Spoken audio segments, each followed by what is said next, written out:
This last game is one of the best games, not best games I've ever played, but it was a really fun one. It involved, some fun sacrifices and things like that. He plays e4, which is not something I play. When someone plays e4, I play d4, or I play e5 just to counter them because I don't like that move at all. He plays his knight to attack my pawn that's undefended. I guard my pawn. The classic thing here. I'm supposed to take, but like I said, I don't know what to do, so I try to defend. Now the best move is to place this pawn right here and attack my knight. Now my knight has to move, and now this pawn is just getting in, and it's really annoying. Like I said, I have terrible control of my center. Ooh, got a little hat hair or something in there. Okay. Like I said, I just have terrible control of my center. So in the future, when I play Lego YouTubers, just know that I have terrible, just terrible control of my center. You can take it so easily. He plays this move, which is a preparation move to push this move in here. I just completely didn't see it. So now I have to move my knight. I move my knight to the wrong square. Now he can't take with the queen because then he's gonna die, but he can take with the knight. And then I take with the pawn, and then he's just up a pawn, which is exactly what happens. And then now I'm thinking, oh shoot, now my rook is under attack, right? If I played this move, then he's just gonna take, and now my rook is completely under attack. My knight can go to these two squares, but now this is attack with check. So can't do that. I have to play this move. And the knight is guarded by the queen. That's what you're thinking of. I could also play queen there and just trade queens, which would have honestly been better, but I had a massive idea. So now I'm guarding the knight and my bishop's where I wanted it.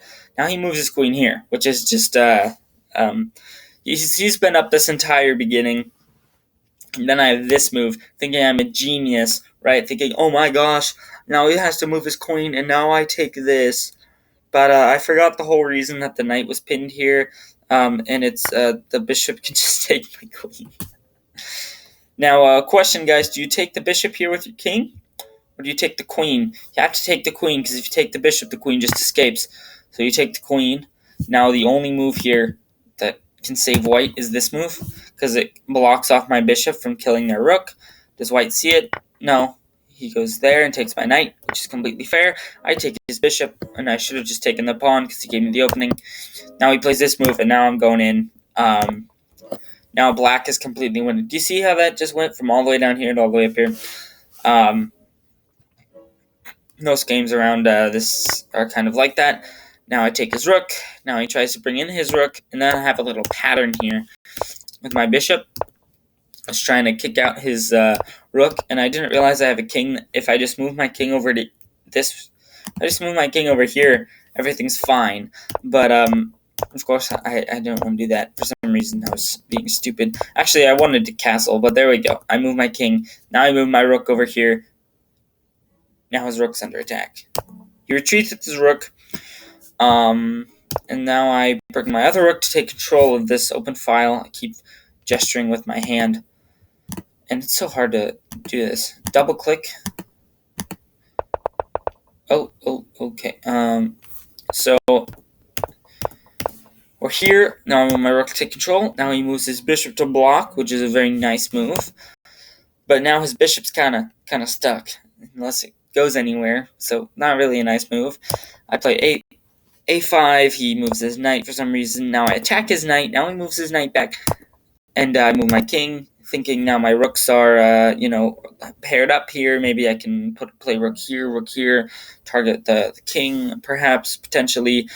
I'm just realizing that a good move here would be to play this pawn move and then bishop here. Now the king just has to move somewhere over here, and then I could bring my rooks. That could have been a nice game. I could have won easily that way, but I played this move. Take the knight, trade knight for bishop. That's what you do when you're up. I didn't want to lose the bishop pair, but I'm up a full rook, so I want to trade as many pieces as possible because at the end of the day, I have a rook, he doesn't. And only incompetent people like the dude I was playing earlier are going to get a draw out of that.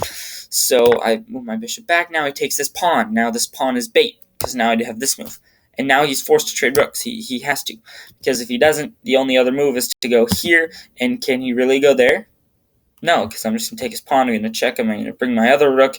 Now his rook has nowhere to go. Absolutely nowhere to go. So he just takes, I take, he moves a pawn, I decide to take the pawn, and now he has this move. He doesn't play it, but this move would have been amazing, because I have to take the pawn, and then he has this bishop move. He's opened his bishop, and now same colored bishop endgame, and yeah, that would not be good. Does he see that move? No.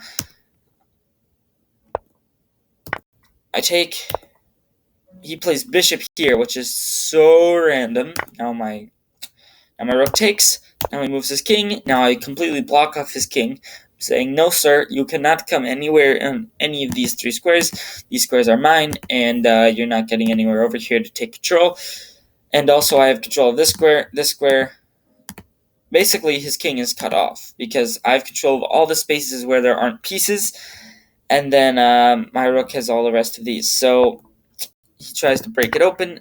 Now what I had to do here was not what I did. What I have to do is just lock this. I go here. Now he can't do anything. Now he can't go here. Now he can't go here, and his pawns can't go anywhere.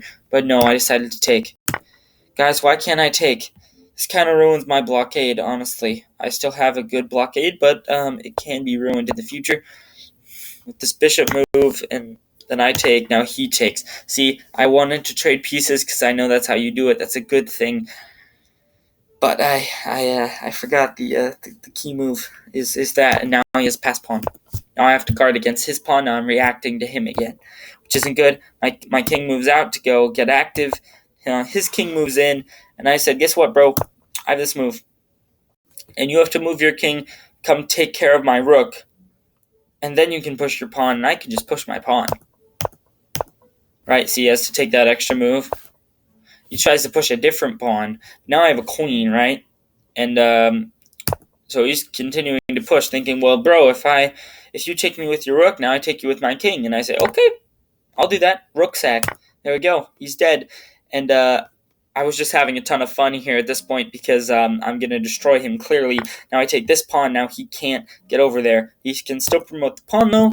Queen slides over. Queen slides over. Right, guys? I'm saying I'm going to sack my new queen for your pawn. And his king moves here, and now what do I do? Do I take the pawn right now? No, do not take the pawn right now. Let him waste a move. He kind of has to, and then see if I'm going to trade queens.